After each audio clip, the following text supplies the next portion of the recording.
আজকে হনুমান মন্দিরে ঠাকুরের পুজো শেষ করে বাড়ি ফেরার মুহূর্তেই মা আমাকে ফোন করে বলল রান্নাঘরে নাকি সাপ ঢুকেছে। সেটা শুনেই অফিসে কাকুদেরকে ডাকতে গিয়ে আমার সাথে যে এমন কিছু হবে সেটা আমি স্বপ্নেও কল্পনা করিনি। আজকে এরকম একটা সুন্দর সূর্যময় সকালে স্নান সেরে কাঁচা জামা কাপড় পরে আমি বেরিয়ে পড়লাম আমাদের হনুমান মন্দিরের দিকে।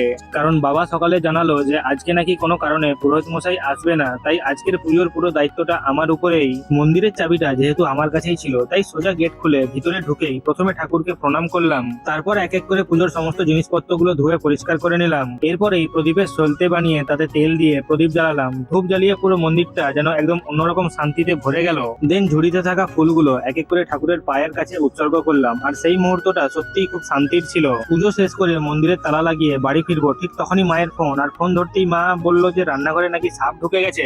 এটা শুনেই আমি জলদি করে দৌড়ে গেলাম অফিসে কাকুদের ডাকতে। আর সেখানে গিয়ে আমার সাথে এমন একটা ঘটনা ঘটলো যেটা আমি জীবনে কোনোদিনও কল্পনা করিনি। তারপর ঝন্টু কাকু আমাদের বাড়িতে এসে লাঠি দিয়ে অনেক খোঁজাখুঁজির পরে অবশেষে সাপটাকে বের করলো। পরে জানা গেল এটা আসলে একটা হেলে সাপ ছিল।